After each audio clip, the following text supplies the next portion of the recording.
ஒரு துதி ஆராதனையில் ஆண்டவரை நம்ம ஆட்சிப்படுத்தி இருக்கிறோம். உண்மையாகவே அவர் சந்தோஷப்பட்டிருப்பார். இந்த நேரத்தில் நம்ம அனைவருமாக இணைந்து ஆண்டவரை துதித்திருக்கிறோம். மீண்டுமாக ஒரு வார்த்தை பதிவுக்குள்ளாக ஆண்டவர் நம்மை இந்த நேரத்தில் இணைத்திருக்கிறார். ஆண்டவருடைய பிள்ளைகளாகி நம்ம ஒவ்வொரு வாரமும் அவரை குறித்து தியானிக்க, அவருடைய வார்த்தையின் உள் அர்த்தங்களை நம்ம தியானிக்கிறதுக்காக இந்த இடத்துல கூடி வருகிறோம். வருகிற ஒருவரும் ஒரு நாளும் வருமனே போகிறதில்ல. ஒவ்வொரு வாரமும் நமக்குன்னு ஆண்டவர் ஏதாவது சொல்லி தர்றார். இந்த இடத்துல ஒவ்வொருத்தரும் அதுக்கு சாட்சியாக நிற்கிறோம். அதற்காக ஆண்டவருடைய நாமத்தை மகிமைப்படுத்துவோம். மீண்டுமாக இன்றும் ஆண்டவரே, நாங்கள் உம்மை துதிக்க ஆராதிக்க நீர் செய்த உம்முடைய கிருபைக்காக நன்றி. இந்த நேரத்தில் இந்த வார்த்தை பகிர்வுக்காக உமக்கு நன்றி செலுத்துகிறோம். நீர் என்னை மறைத்து நீர் வெளிப்படுகிறபடினால் நன்றி. எங்களோடு நீர் பேசுகிறபடினால் நன்றி. மகிமை பொருந்திய மாட்சிமை பொருந்திய உம்முடைய வார்த்தையை அப்பா, உம்முடைய பிள்ளைகளாகிய நாங்கள் தகுதியில்லாத எங்களை தகுதிப்படுத்தி ஆண்டவரே அதை நாங்கள் தியானிக்க எங்களுக்கு தந்தது நல்ல வாய்ப்பிற்காக நன்றி செலுத்துகிறோம். எங்களை மறைத்து நீர் வெளிப்படுகிற உம்முடைய கிருபைக்காக நன்றி. ஆமென். Praise the Lord. கடவுள் ஏன் நம்மளை படைச்சாங்க? மனிதர்களை ஏன் படைத்தார்? உடைய பேரன்பின் மிகுதி, பேரன்பின் நிமித்தமாக. எஸ். அப்புறம் அவருடைய திருவுளத்தை நிறைவேற்றுவதற்காக. என்ன சிஸ்டர்? அவருடைய திருவுளத்தை கிளியரா இல்லை சிஸ்டர். சிஸ்டர் ஜீசஸ்ங்கிறதுல இருக்கிறவங்க சொல்றீங்க. அதாவது இயேசுவோட திருவுளத்தை நிறைவேற்றுவதற்காக. அவருடைய திருவுள்ளத்தை நிறைவேற்றுவதற்காக. அப்புறம் நான் உருவாக்கி அருள்செலி சிஸ்டர், நான் உருவாக்கிய மக்கள் என்னை புகழ்வார்கள், அவரை புகழ்வதற்காக. அவரை புகழ்வதற்காக. Price the Lord. அவரை அறிந்து நேசிக்கும், அவரை அன்பு செய்யும், நம்மளை அவர் ஏற்படுத்தினார், நம்மளை படைச்சார். Price the Lord. கடவுளுக்கு நன்றி. எல்லாமே உண்மைதான். என்ன சிஸ்டர்? ஓகே. நிறைய பேர் கடவுளை அன்பு செய்வதற்காக. Price the Lord. இதெல்லாமே உண்மைதான். நம்ம எல்லாருமே ஆண்டவரை அன்பு செய்யணும், அவரை புகழணும், அவரை துதிக்கணும், அவருடைய திட்டத்தை நிறைவேற்றணும். எல்லாம் உண்மைதான். நம்ம வார்த்தையிலிருந்து பார்ப்போம். தொடக்க நூல் 1வது அதிகாரம் 26வது வசனம். இயேசு என்ன பண்ண போறேன்னு சொல்றாரு. அப்புறம் பண்ண பிறகு அவங்க என்ன பண்ணுவாங்கன்னு சொல்றாரு. தொடக்க நூல் 1வது அதிகாரம் 26வது வசனத்துல என்ன சொல்றாருன்னா, கடவுள் சொல்றாரு, மானிடரை நம் உருவிலும் நம் சாயலிலும் உண்டாக்குவோம் நீங்க சொல்றாங்க. ட்ரினிட்டி, ஹோலி ட்ரினிட்டிங்க பேசுறாங்க. அவர்கள் கடலின் மீன்களையும் வானத்து பறவைகளையும் கால்நடைகளையும் மண்ணுலகம் முழுவதையும் நிலத்தில் ஊர்வன யாவற்றையும் ஆளட்டும் என்றார். Praise the Lord. ஹல்லேலூயா. என்ன பண்ண போறோம்னு சொல்லிட்டாரு. அப்புறம் அவங்க என்ன பண்ணுவாங்கன்னு சொல்லிட்டாரு. அப்பொழுது கடவுள் மானிடரை நம் உருவிலும் நம் சாயலிலும் உண்டாக்குவோம் சொல்லிட்டார். சொல்லிட்டு அவர்கள் கடலின் மீன்களையும் வானத்து பறவைகளையும் கால்நடைகளையும் மண்ணுலகு முழுவதையும் நிலத்தில் ஊர்வன யாவற்றையும் ஆளட்டும் என்றார். அதை முடிச்ச பிறகுதான் அவர் என்ன பண்றாரு? கடவுள் தம் உருவில் மானிடரை படைத்தார். Praise the Lord. ஹல்லேலூயா. அப்ப ஆண்டவருடைய எண்ணம் என்ன? நம்ம என்ன பண்ணணும்? இந்த மண்ணுலகை நம்ம ஆளணும். Price the Lord. நம்ம காண்கின்ற சூழ்நிலைகளை நம்ம ஆளணும். ஹல்லேலூயா.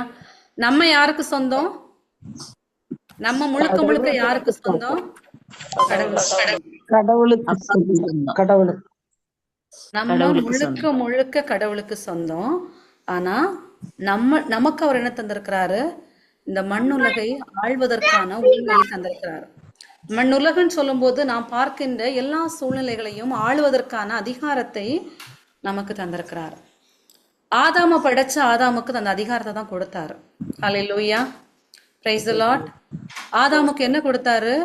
முழுவதுமாக இந்த மண்ணுலகின் மீது அதிகாரத்தை கொடுத்தார். ஒரு ஆளுநரோட ரோல் என்ன? ஒரு நாட்டோட ஆளுநர் இருக்காருன்னா என்ன, அவருடைய ரோல் என்ன? அந்த நாட்டுல என்ன நடக்கணும், எப்படி நடக்கணும், எதுவுமே அவருடைய கட்டுப்பாடு இல்லாம நடக்குமா? இல்லதானே? என்ன நடந்தாலும் அந்த ஆளுநருக்கு அவருக்கு தெரியும். எல்லாமே அவருடைய கட்டுப்பாட்டுக்குள்ளதான் இருக்கு. அப்ப ஆதாமை படைத்து அவனுக்கு என்ன கொடுத்தாரு? இந்த மண்ணுலகம் முழுவதையும் ஆளக்கூடிய அதிகாரத்தை கொடுத்தார். அப்ப நமக்கு ஒருவேளை டவுட் வரலாம், அவரு ஆதாமை படைத்தவர், அவன் எப்படி ஆதாம் அந்த அதிகாரத்தை இழந்து போனான்? அதை ஃபர்ஸ்ட் பாப்போம். எப்படி அந்த அதிகாரத்தை இழந்து போனான் ஆதாம்? எப்படி இழந்து போனான்? இழந்து போனான். அப்போ ஆதாம் தொடக்கத்துல ஆண்டவர் அவனுடைய மாஸ்டரா இருந்தாரு. அவர் இருந்த ஏதேன் தோட்டம் முழுவதும் அவருக்கு சொந்தமாக இருந்தது. அவர் ஆண்டவருக்கு பணிந்திருந்தாரு. ஆண்டவர் சொல்வதை கேட்டு எல்லாமே பண்ணிட்டு இருந்தாரு. எப்ப டெவில் உள்ளுக்குள்ள நுழைஞ்சானோ, கீழ்ப்படியாம இவனுக்குள்ள வந்ததோ, ஆண்டவரை போல ஆவதற்கு ஆசைப்பட்டு அந்த பழத்தை சாப்பிட்டாங்களோ, ஆகும்போது என்ன ஆச்சு? கீழ்ப்படியாம இல்ல, அது வரைக்கும் பிதாவுடைய கண்ட்ரோல் இருந்தவன் யாருடைய கண்ட்ரோலுக்கு போயிட்டான்? டெவிலோட கண்ட்ரோலுக்கு போயிட்டான். கீழ்ப்படியாமையினால் தன்னுடைய அதிகாரத்தை இழந்து போனான். டெவிலோட கண்ட்ரோல் போன உடனே டெவில் என்ன பண்ணிட்டான்? இந்த மண்ணுலகையும் அவனுக்குன்னு சொந்தமாக்கி கொண்டான். ஆதாம் டெவிலோட கண்ட்ரோல்ல போகும்போது ஆதாமுக்கு கண்ட்ரோல்ல இருந்தது என்னது? இந்த மண்ணுலகம். மண்ணுலகம் முழுவதும் ஆட்டோமேட்டிக்கா யாருடைய கண்ட்ரோல் போயிருச்சு? ஆதாமுடைய கண்ட்ரோல் போயிருச்சு, டெவிலோட கண்ட்ரோலுக்கு போயிருச்சு. ஹல்லேலூயா. உண்மைதானா? நம்ம நினைக்கலாம் விண்ணும் மண்ணும் ஆண்டவருக்குரியது. அப்படி இருக்கும்போது எப்படி மண்ணகம் டெவிலுக்கு போக முடியும்? டவுட் வரலாம்ல நமக்கு. விண்ணும் மண்ணும் ஆண்டவருக்குரியது. அப்படி இருக்கும்போது இந்த மண்ணகம் எப்படி டெவிலுக்கு கீழே போகும்? இறை வார்த்தையிலிருந்து பார்ப்போம். லூக்கா 4வது அதிகாரம். ஹல்லேலூயா. இயேசுவே ஸ்தோத்திரம். லூக்கா 4வது அதிகாரம் 5வது வசனம்.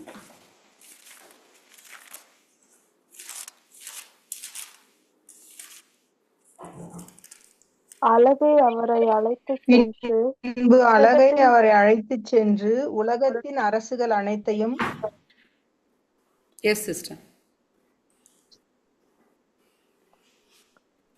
ஒரு நொடி பொழுதில் அவருக்கு காட்டி, அவரிடம் இவற்றின் மேல் முழு அதிகாரத்தையும் இவற்றின் மேன்மையும் உமக்கு கொடுப்பேன்.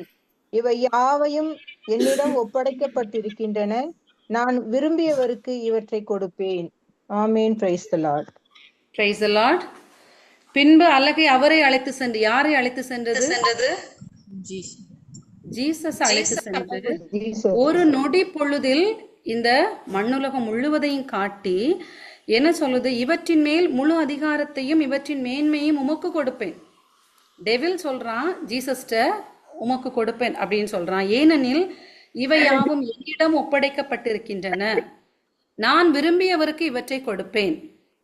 நீ என்னை வணங்கினால் அனைத்தும் உம்முடையவை ஆகும். அப்ப அது யாருடைய கண்ட்ரோல்ல இருந்தா அவர் கொடுக்க முடியும்? ஹல்லேலூயா. யாருடைய கண்ட்ரோல்ல இருந்தது? ஆதாம் தன் கீழ்ப்படியாமையினால அவன் அவனுடைய ஆளுமை திறனை, அந்த மண்ணுலகின் மீது இருக்கின்ற அந்த அதிகாரத்தை இழந்து போனதுனால அந்த அதிகாரம் யாரு பக்கம் போச்சு? அந்த அதிகாரம் யாருக்கு போச்சு? டெவிலுக்கு போனதுனாலதான் இந்த இடத்துல டெவிலால இதை பேச முடியுது. அவன் என்ன சொல்றான்? என்னிடம் ஒப்படைக்கப்பட்டிருக்கிறது. ஆதாமுடைய கீழ்ப்படியாமையினால இந்த அதிகாரம் யாருக்கு போச்சு? டெவிலுக்கு ஒப்படைக்கப்பட்டிருக்கிறது. ஓகே. ஆனா இப்பவும் ஒப்படைக்கப்பட்டு இருக்கான்னு பார்த்தா, இப்போ ஒப்படைக்கப்பட்டிருக்கா? டெவிலுக்கு கீழே தான் இருக்கா இந்த உலகம்? இல்ல. ஹல்லேலூயா. இப்பவும் டெவிலுக்கு கீழே தான் இருக்கா? சிஸ்டர் சொன்னாங்க நம்ம தவக்காலத்துல இப்ப பக்கத்துல வரப்போறோம். தவக்காலத்தை இந்த வாரத்துல இருந்து நம்ம தவக்காலம் ஸ்டார்ட் பண்ண போறோம். இத்தனை பாடுகள் என் அப்பா, என் இயேசு கிறிஸ்து, நம்ம அப்பா பட்டது எதுக்காக? இழந்து போன இதை எனக்கென்று உங்களுக்கென்று திருப்பி தர்றதுக்காக. Price the Lord. ஹல்லேலூயா. இந்த மண்ணுலகும் இதன் மேலுள்ள அனைத்து அதிகாரத்தையும் எனக்கென்றும் உங்களுக்கென்றும் பெற்று தர்றதுக்காக தான் இத்தனை பாடுகள். நம்ம ஆளுற அந்த அதிகாரத்தை இழந்து போனோம். ஆதாம் செஞ்சதுனால எப்படி நமக்கு வந்தது? இன்னைக்கு அவருக்கு ஒரு சொத்து இருந்தா அதுல நமக்கு பங்கு உண்டு. அவர் செய்த பாவத்திலே நமக்கு பங்கு உண்டு. ஹல்லேலூயா, ஹல்லேலூயா. அதனால என்ன பண்ணோம்? நம்மளும் இழந்து போனோம். சிலருக்கு டவுட் வரலாம், சரி இப்போ தான் எல்லாத்தையும் வாங்கியாச்சே, ஏன் அப்போ இப்பவும் டெவில்கிட்டேருந்து ஆளும் அதிகாரத்தை எல்லாம் வாங்கியாச்சே, அப்போ ஏன் டெவில் இன்னைக்கும் இந்த உலகத்தில் செயல்பட்டுட்டு இருக்கிறான்? எத்தனை பேருக்கு இந்த டவுட் இருக்கு? டெவில்கிட்டேருந்து முழு அதிகாரமும் வாங்கப்பட்டாயிடுச்சு. ஏசு கிறிஸ்து இந்த உலகத்து வாழ்ந்த காலத்தில் ஏசு கிறிஸ்துவை எத்தனை பேர் ஏற்றுக்கொண்டாங்க? இந்த மனிதர்களுக்கு தெரிந்ததோ இல்லையோ, யாருக்கு தெளிவா தெரிஞ்சது இவர் தான் இயேசு கிறிஸ்து, இவர் தான் இறைமகன் என்பது யாருக்கு தெளிவாக தெரிஞ்சது? டெவிலுக்கு. ஹல்லேலூயா, டெவிலுக்கு தெரிஞ்சது. நீர் இறைமகன் என்றால் அப்படின்னு கேட்டான். ஒரு இடத்துல இயேசு கிறிஸ்து போகும்போது, இறைமகனே உமக்கு இங்கு என்ன வேலை, எங்களை வதைக்கவா வந்தீர்னு கேட்டான். ஒரே தடவை பேதுரு மட்டும் சொல்லுவாரு. ஏசப்பா கேட்பாங்க, நீ என்னை யார் என்று சொல்லுகிறான்னு சொல்லும்போது பேதுரு சொல்லுவாரு, நீர் மெஸ்ஸியா, வாழும் கடவுளின் மகன் அப்படின்னு சொல்லும்போது ஏசப்பா சொல்லுவாங்க, இது உனக்கு வேற யாரும் தெரியப்படுத்தல, தந்தை தான் உனக்கு தெரியப்படுத்திருக்கிறார், இது யார்கிட்டையும் சொல்லாதேன்னு சொல்லுவார். அது போக பெருசா யாரும் இயேசு கிறிஸ்துவை இந்த உலகத்துல வாழும்போது இறைமகன் என்று தெரிந்து கொள்ளவில்லை. ஆனா யாருக்கு தெரிஞ்சது? சாத்தான் தெரிஞ்சு வச்சிருந்தான். அவனுக்கு தெரியும். ஏன்னா அவன் ஒரு ஸ்பிரிட் வேர்ல்டுல என்ன நடக்குங்கிறது நமக்கு தெரியாது, டெவிலுக்கு தெரியும்.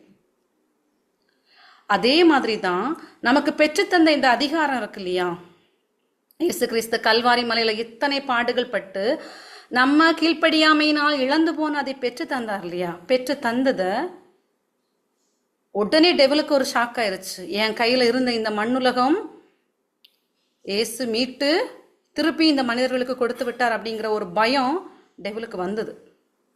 ஆனா திருப்பி அவன் எப்படி அந்த அதிகாரத்தை எடுத்துக்கிட்டான்?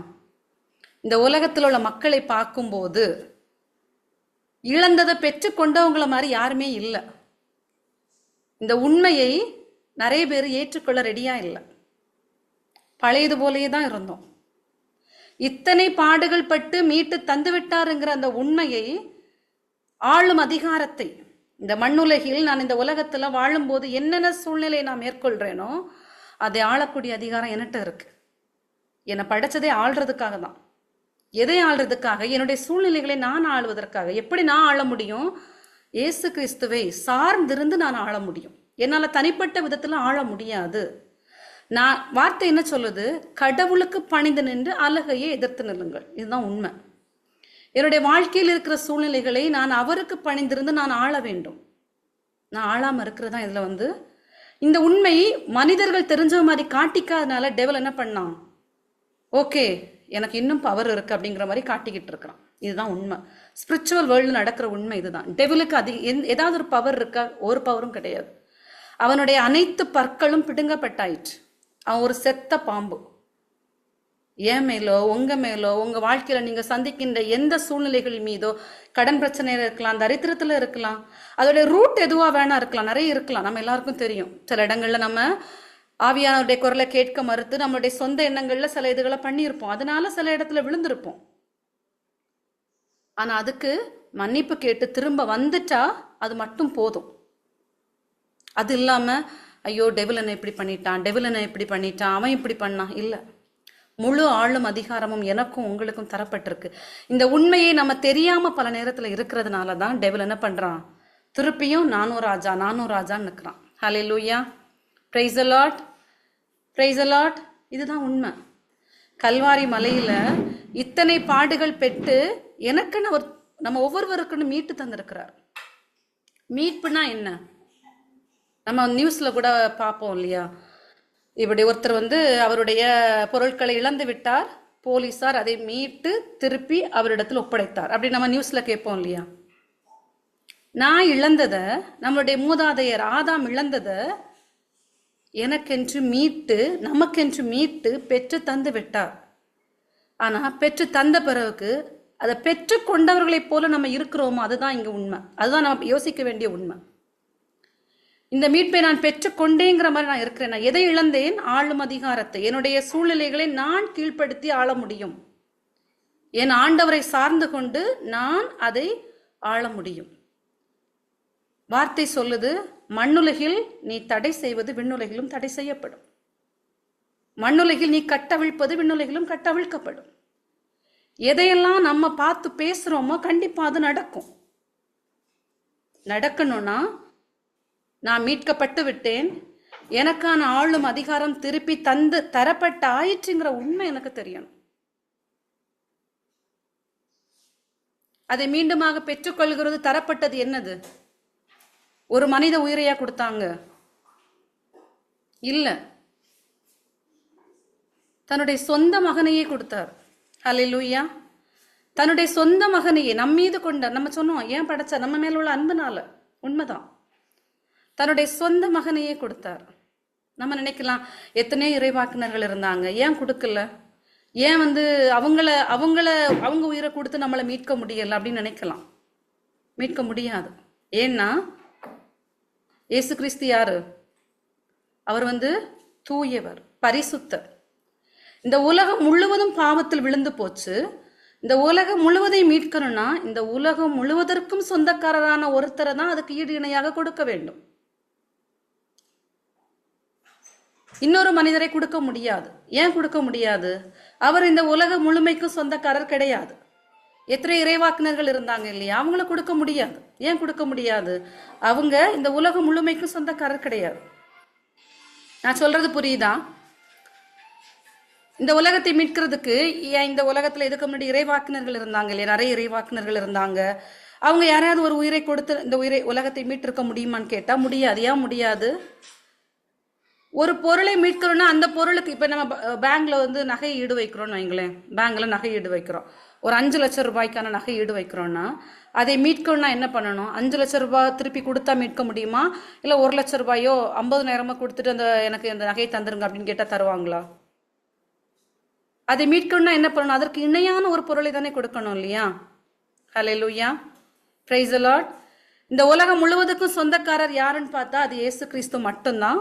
அதே நேரத்துல அவர் ஒரு மனிதரிடமிருந்து பிறக்காதவராக இருக்கணும், தூயவராக இருக்கணும். இந்த உலகத்துல பிறந்த எந்த ஒரு மனிதனும் ஒரு ஆண் மகனிடமிருந்து பிறந்தவன் தான். அதனாலதான் இயேசு கிறிஸ்து பிறந்தது எப்படி? தூய ஆவியினால் ஆட்கொள்ளப்பட்டு இயேசு கிறிஸ்து பிறந்தார். பாவமுள்ள ஒரு மனிதன் பாவத்துல இருக்கிறவங்களை மீட்க முடியுமா? பாவமுள்ள ஒரு மனிதன் பாவத்தில் இருக்கவங்களை மீட்க முடியுமா? முடியாது. அதனாலதான் இயேசு கிறிஸ்து வந்தார். நம்ம அதை பார்த்தோம்னா கொஞ்சம் டைம் போயிடும். அது மாதிரி நம்ம நினைக்கலாம், ஏன் மதர் மேரியும் இந்த உலகம் முழுவதற்கும் சொந்தக்காரனங்க கிடையாது. இந்த உலகம் முழுமைக்கும் சொந்தக்காரனது இயேசு கிறிஸ்து மட்டும்தான். தன்னுடைய மகனை நமக்கென்று ஒப்பு கொடுத்து முழுவதுமாக மனமுவந்து கொடுத்து நம்மளை மீட்டார். சிலர் சொல்லுவாங்க, சரி ஆதாமை இந்த தப்பு பண்ண விடாம பண்ணியிருந்திருக்கலாமே அப்படி நம்ம நினைக்கலாம். இயேசு கிறிஸ்து ரொம்ப ஜென்டில் காட். அவர் யாரையும் ஆதாம படைத்தாரு, முழு அதிகாரத்தையும் கொடுத்தாரு. கொடுத்துட்டு இல்ல அவன் ஒழுங்கா செயல்படல, ஓகே நான் முழு அதிகாரத்தை எடுத்துக்கிறேன்னு அவர் எடுக்கல. அவரை போல ஒரு மனிதனாக இந்த உலகத்தில் வந்துதான் மீட்க முடியுங்கிறதுக்காக ஒரு மனிதனாக இந்த உலகத்திற்கு இத்தனை பாடுகளும் பட்டு நம்மை மீட்டார். நாம் இழந்து போனதை நமக்கு மீண்டும் பெற்று தந்து விட்டார். பெற்றுக்கொண்ட நாம் பெற்றுக்கொண்டவங்களை போல இருக்கிறோமா தான் இங்க கொஸ்டின். எனக்கான மீட்பு தரப்பட்டாயிற்று. இந்த உலகத்துல நான் சந்திக்கின்ற எல்லா சூழ்நிலைகளையும் நான் மேற்கொள்வதற்கான மீட்பு எனக்கு தரப்பட்டாயிற்று. அதை பெற்றுக்கொண்டது மாதிரி நான் இருக்கிறேன்னா? நம்முடைய ஜெபத்துல இன்னைக்கு நம்ம எப்படி இருக்கிறோம்? நம்ம இன்னைக்கு ஜெபத்துக்கு போயிட்டு எப்படி கேட்கிறோம்? ஜெபத்துல என்ன கேட்கிறோம்? ஆண்டவர்கிட்ட நம்ம என்ன கேட்கிறோம் ஜெபத்துல? பல நேரங்களில் நம்ம கேட்பதை பெற்றுக்கொள்ளாமல் இருக்கிறதுக்கு காரணம் என்ன தெரியுமா? நான் கேட்பது என்னுடையது அப்படிங்கிற உறுதி எனக்கு இல்லாம இருக்கிறது தான் காரணம். சிலருக்கு என்ன கேட்கறதுனே தெரியறதில்ல. சிலவங்க கேட்பாங்க, ஆண்டவரே உமக்கு விருப்பம்னா எனக்கு ஒரு வேலை தாங்க. குடும்பத்துல நம்ம தரித்திரத்துல இருக்கிறோம், நம்மளுடைய பொருளாதார பின்னடைவோட இருக்கிறோம். நம்ம வேலையில இருக்கிறது ஆண்டவருக்கு விருப்பம் இல்லையா? கண்டிப்பா விருப்பம். ஆண்டவரே உமக்கு விருப்பம்னா எனக்கு வேலை தாங்க அப்படின்னு நம்ம கேட்கக்கூடாது. ஆண்டவரே நீங்க தந்த வேலைக்காக நன்றின்னு சொல்லணும். ஆண்டவருடைய கரத்துல இல்லாத வேலை ஏதாவது இருக்கா?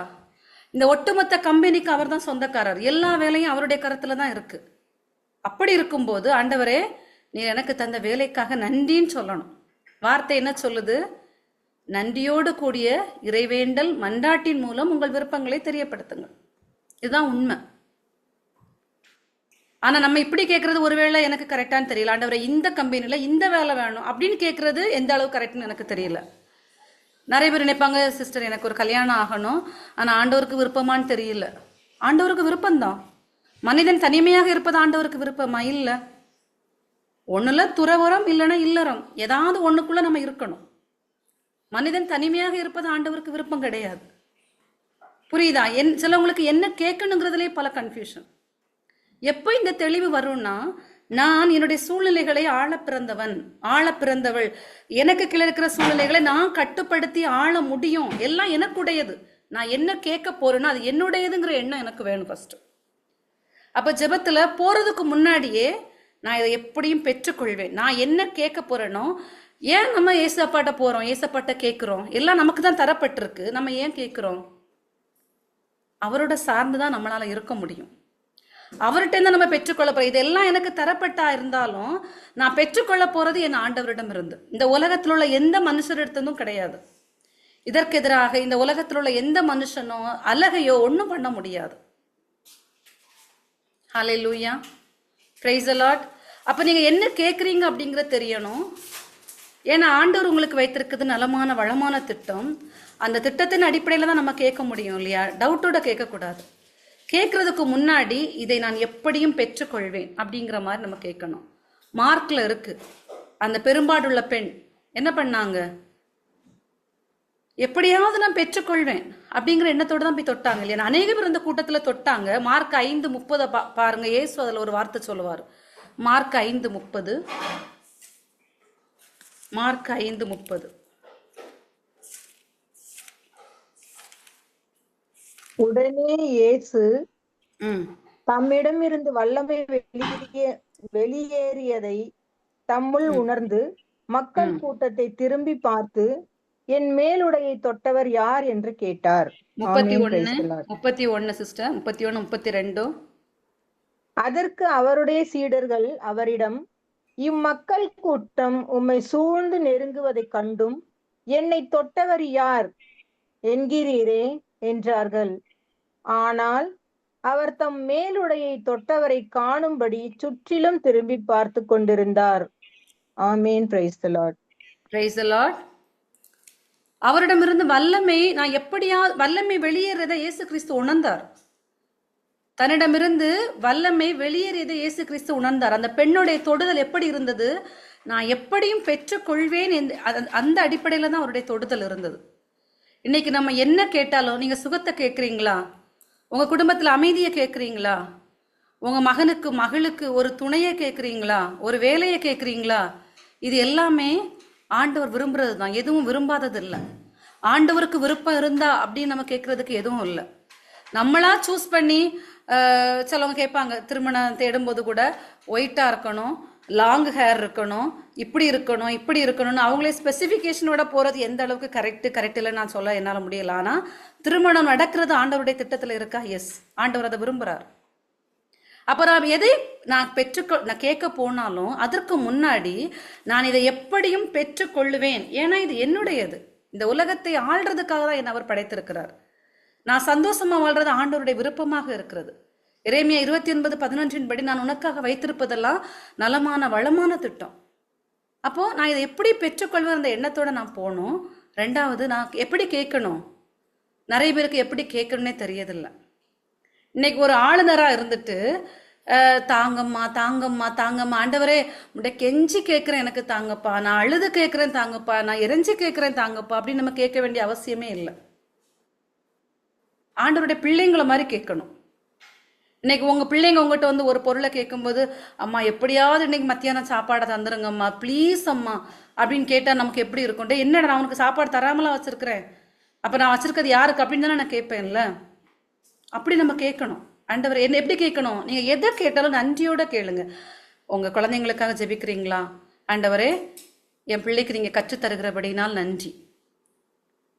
ஒரு பொருளாதார தேவைக்காக ப்ரேயர் பண்றீங்களா? ஆண்டவரே இந்த கடன் பிரச்சனையிலிருந்து நான் விடுதலையை பெற்று கொண்டதற்காக நன்றி. எப்போ என்னால் இந்த வார்த்தையை சொல்ல முடியும்? டவுட் போடுவான் சாத்தான். நீ இருக்கிறது கடன்ல, ஏன் நன்றி சொல்ற? ஏன்னா நான் பெற்றுக்கொள்வேங்கிற நம்பிக்கை இருக்கு, எனக்குன்னு தரப்பட்டிருக்கு.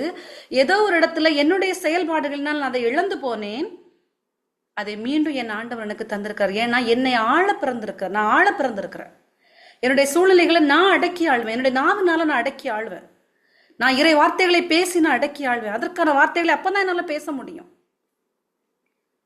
எல்லாத்துக்கும் நன்றி சொல்லி ஜெபிக்க நம்மளால முடியுதுன்னா நம்ம ஓரளவுக்கு தேறிட்டோம்னு சொல்லலாம். ஓரளவுக்கு தான், ரொம்ப தேறிட்டோன்னு சொல்றதுக்கு இல்லை.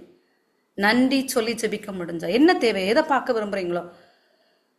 ஆனா அது முடிச்ச உடனே இதுல முக்கியமா நான் ஃபர்ஸ்ட் இடத்த கூட நம்ம தாண்டிடுவோம். எது?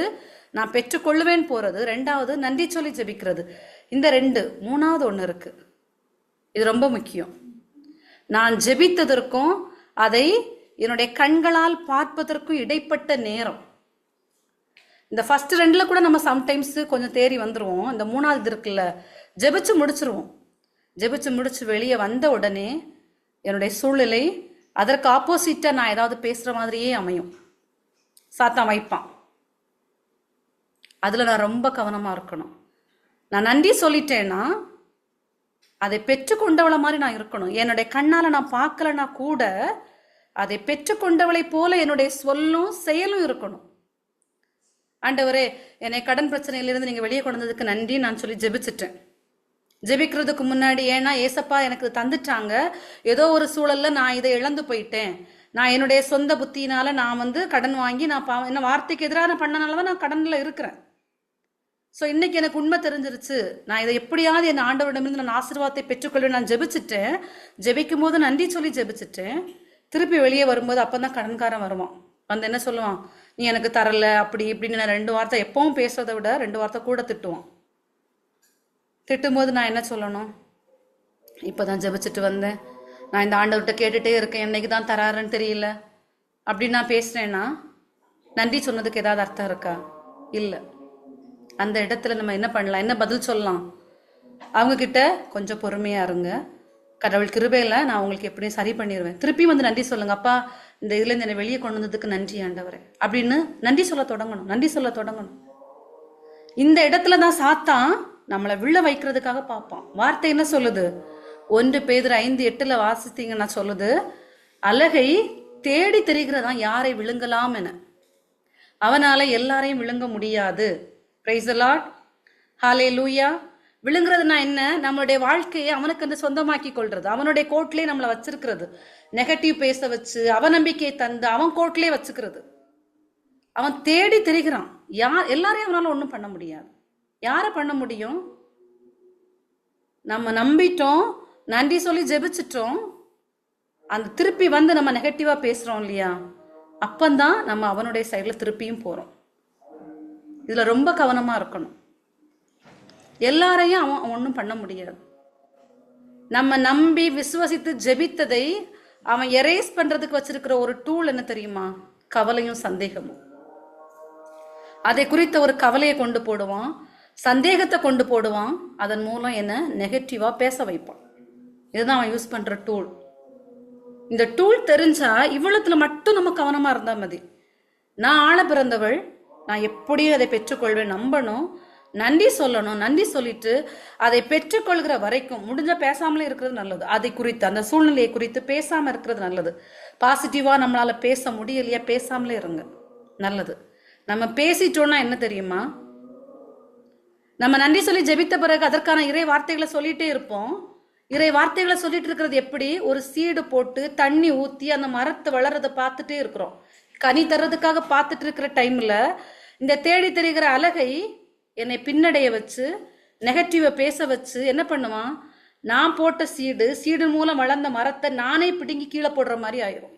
ஹல்லேலூயா, பிரைஸ் தி லார்ட். அப்ப திருப்பி அதோட பலனை பார்க்கணும், நான் என்ன பண்ணணும்? 2வது சீடு போடணும், 2வது தண்ணி ஊற்றணும், 2வது திருப்பி அந்த மரம் வளரணும். அப்ப அதற்கான இடைவெளி என்ன ஆகும்? அதிகப்பட்டுட்டே போகும். அப்ப சாத்தான் சொல்லுவான், பாத்தியா இதே மாதிரி அவன் நம்பிட்டு இருந்தான், இவன் நம்பிட்டு இருந்தான், அவனுக்கு ஒன்றும் நடக்கல, நீ நம்பி என்ன பண்ண போற? அவன் அந்த எக்ஸாம்பிள காட்டுவான். அவனையும் இத மாதிரி தான், இவன் தான் அந்த மரத்தை பிடுங்கி போடுறதுக்கு நெகட்டிவ் வார்த்தையை பேச வச்சு பிடுங்கி போட வச்சாங்கிறத நம்மகிட்ட சொல்ல மாட்டான். அந்த சூழலை காட்டுவோம். பாத்தியா, அவன் நம்பி நம்பி இருந்த அவனுடைய வாழ்க்கையில என்ன ஆச்சுன்னு பாத்தியா அப்படின்னு நெகட்டிவ் எக்ஸாம்பிள்ஸ் நம்மகிட்ட காட்டுவோம். எப்படியாவது நம்ம நம்பி விசுவசிச்சு இருக்கிற ஒரு இடத்துல இருந்து பின்வாங்க வைக்கிறது தான் டெவிலோட வேலை. என்னோட வேலை என்ன, உங்களோட வேலை என்ன? நான் எப்படியாவது பெற்றுக்கொள்வேன், நான் எப்படியாவது பெற்றுக்கொள்வேன். ஒரு அதிகாரம் இல்லாத அவன் இவ்வளவு பண்ண முடியும் நினைக்கும் போது, இந்த ஒட்டுமொத்த உலகத்துடைய வல்லமையா இருக்கிற ஆண்டவர் அப்பா வச்சிருக்கிற நம்ம ஏன் நிற்க முடியாது? ஏன் நம்மளால பண்ண முடியறது இல்ல? சோர்ந்து போறோம்.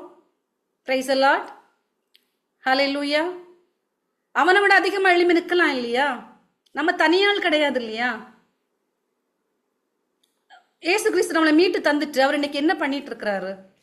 என்ன நினைக்கிறீங்க நீங்க? ஏசு கிறிஸ்து இந்த உலகத்துல இத்தனை பாடுகள் பட்டு முழுவதுமாக நம்ம இழந்ததை மீட்டு தந்துட்டு இன்னைக்கு என்ன பண்ணிட்டு இருக்கிறாரு?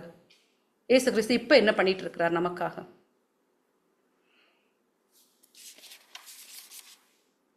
தந்தையிடம் பரிந்து பேசுகிறார். Praise the Lord, praise the Lord, glory to God, hallelujah. பரிந்து பேசிட்டு இருக்கிறாரு, நம்மளை அப்படியே விடல. சாத்தா நான் இருக்கேன்னு காட்டி நம்மளை கீழே விழ வைக்கும் போது எனக்காக பரிந்து பேசிக்கிட்டு இருக்கிறார். இந்த உலகத்துல இருக்கும்போது சீமோன் ஒரு தடவை சொல்லுவார், சீமோனே சீமோனே, சாத்தான் உன்னை கோதுமையை போல புடைக்க அனுமதி கேட்டிருக்கிறான். நான் அந்த இதை லைனை ஃபில் பண்ணுங்க. அவர் எதுக்காக மன்றாடினார்? உன்னுடைய நம்பிக்கை நீங்காதிருக்க நான் இறைவனிடம் வேண்டினேன். பிரைஸ் தி லார்ட், ஹல்லேலூயா. நம்பிக்கை நீங்காதிருக்க தான் வேண்டினார். இன்னைக்கு எனக்காகவும் உங்களுக்காகவும் அவர் பரிந்து பேசிட்டு இருக்கிறார். 1 தீமோத்தேயு 2வது அதிகாரம் 5-6 வாசிப்போம். 1 தீமோத்தேயு 2வது அதிகாரம் 5-6. ஏனெனில் கடவுள் ஒருவரே, கடவுளுக்கும் மனிதருக்கும் இடையே இணைப்பாளரும் ஒருவரே, அவரே இயேசு கிறிஸ்து என்னும் மனிதர். அனைவரின் மீட்புக்காக அவர் தம்மையே ஈடாக தந்தார். குறித்த காலத்தில் அதற்கு சான்று பகர்ந்தார். ஆமென். நமக்கும் பிதாவுக்கும் இடையே இணைப்பாளரா இருக்கிறது யாரு? இயேசு கிறிஸ்து. இயேசு கிறிஸ்து இன்னைக்கும் அதை பண்ணிட்டு இருக்கிறாரு.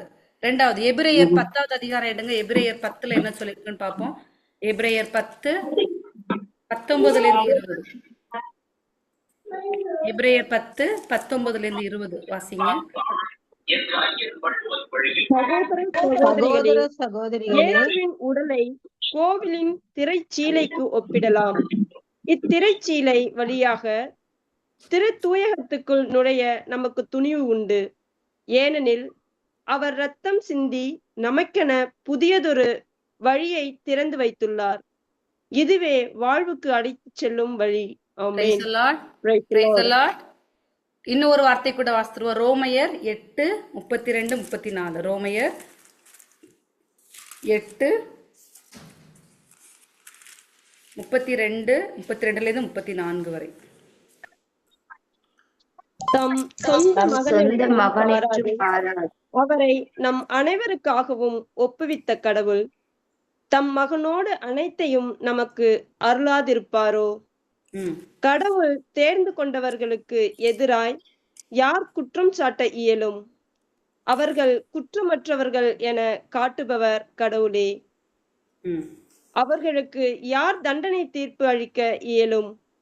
இறந்து ஏன் உயிருடன் எழுப்பப்பட்டு கடவுளின் வலப்பக்கத்தில் இருக்கும் கிறிஸ்து இயேசு நமக்காக பரிந்து பேசுகிறார் அன்றோ?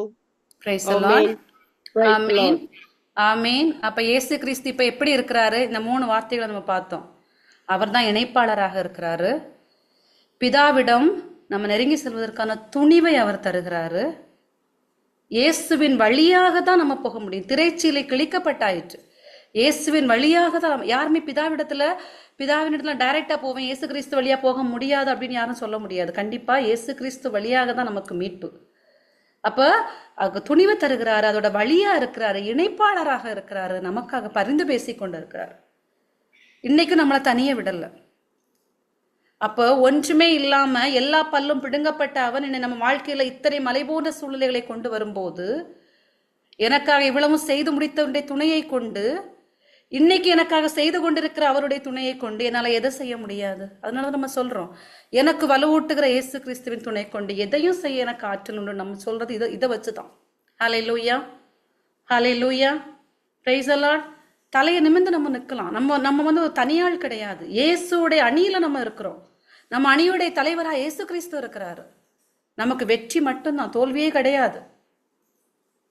நான் சந்தேகப்படலைனா,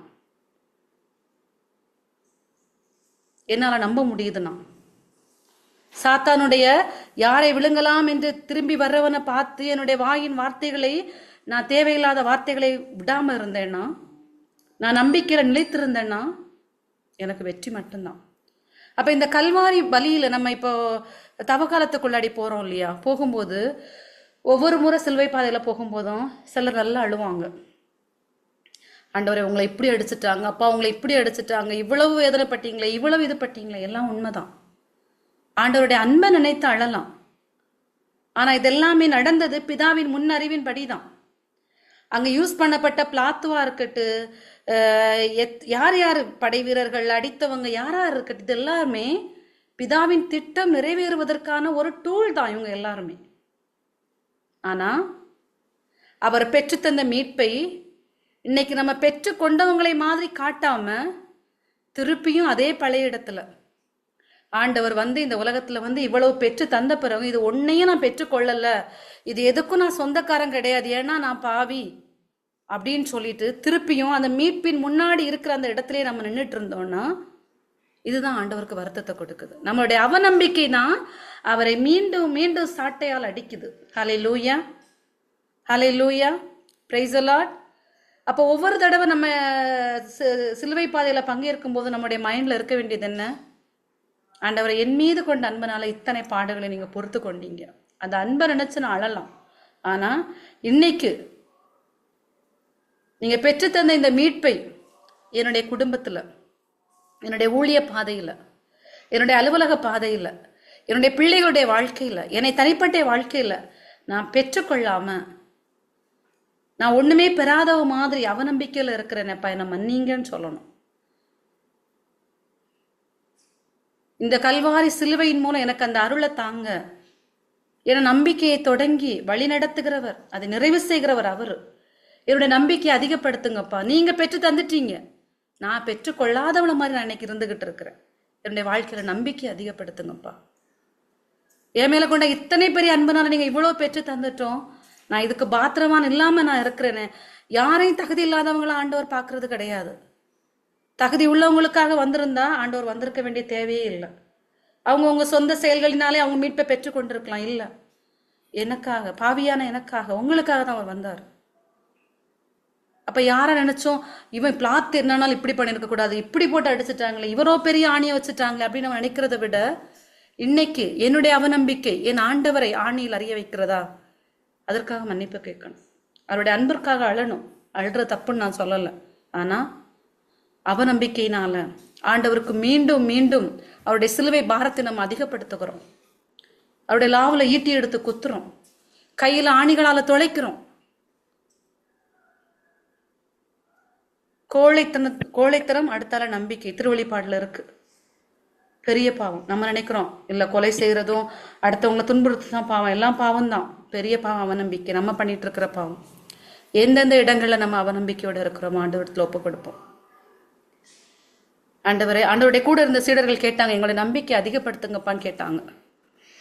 ஆண்டவருடைய பதில் எதுவாக இருந்தது? கடுகளவு நம்பிக்கை இருந்தா உன்னால இந்த காட்டு அத்திமரத்தை பெயர்ந்து போக சொல்ல முடியும்னு சொன்னார். அந்த கடுகளவு நம்பிக்கை என்கிட்ட இருக்கா பார்க்கணும். நம்பிக்கை இருக்குன்னு சொல்லிட்டு இருக்கிறோம், ஆனா உண்மையில நம்மகிட்ட நம்பிக்கை இல்லை, இருக்க வேண்டிய விதத்துல இல்லை.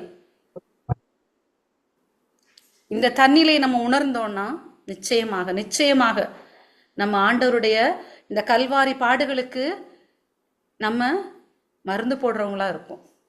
நம்முடைய வாழ்க்கையின் சூழல்கள்ல இருந்து எழுந்து ஓடுவோம். பிறருக்கு ஒளியாக உப்பாக நம்ம இருப்போம். எதை குறித்தும் நம்ம கவலைப்பட மாட்டோம்.